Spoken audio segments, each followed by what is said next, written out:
know each other a little better. What's your name? You know, I don't care. Let's spotlights on me. So let's learn about me now. My name is Zhygi. I'm from Lithuania, which is a little country in Eastern Europe. Some people call it the G-spot of Europe. So like the actual G-spot, 50% of the world think they own it. The other 50% can never find it. And like, because obviously the direction that you guys give us poor. And like the Loch Ness Monster, only a handful have actually ever seen it. So yeah, a little bit about me. I have Parkinson's. I'm like Muhammad Ali, float like a hammer and sting like syphilis. I make a mean milkshake, so sometimes I just want a glass of milk. The wife loves the built-in vibrate feature, 24/7, no batteries needed. I see the ladies understand that.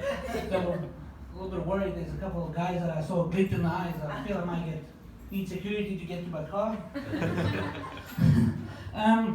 As I said, I was born in Lithuania, but I grew up in Africa, and now I'm here. So in my 36 odd years, I've lived in 3 continents, and I've noticed how different continents raise their children. You know, like in Europe, you know, when you do something naughty, and the mother usually goes, "Wait until I tell your father and he gets home." Psychological warfare, that's worse than the actual beating. You know, and you see your father come home, and you get home, he's like, "Oh, Dad, how was your day?" And if it's a good day, you know the beating's gonna be okay. You know, if he's had a shitty day, you feel that coming. But you know, he says, "Go find me the belt," usually about 10 to 15 minutes, they might forget about it, or you put a phone book, you know. Then I moved to Africa. And you know, Africa is a more liberated continent. You know, women, they are allowed to beat their children. So my mother took that with grace and passion. You know, and it wasn't just like the belt, like the wooden spoon. And it wasn't like give you a warning like your dad does, but like you just feel it coming. You know, wooden spoon, the thong, dad's steel cap boot. It still hurts. PTSD every time I see them, you know, the dog, poor sausage dog. Every time mom starts screaming, the dog's like, "Hey, fuck this, I'm out of here. How the fuck did I get involved in this shit?" And then I moved to Australia, you know, and then first week I was here, I went to a parents group, and the mothers were like, "Oh, well, now that you're in Australia, you know, have you decided what the naughty corner is, or where it's gonna be?" I'm like, "What the fuck? What 50 Shades of Grey bullshit is this?" Apparently it's not like in America, you know. The naughty corner is you kill a person, they put you in the naughty corner for 5 minutes, and then we hug it out. Jesus, if I did that, I wouldn't be here. This is it. I grew up in South Africa, you know, I learned a lot of important things. When I landed here, you know, the lady looked at my passport and she's like, "So you African?" I'm like, "Yeah, but you're white." No. When did this happen? Land in Australia, and the first thing they do is steal my blackness. But you know, the very first drink that they gave me at the airport was Emu Export.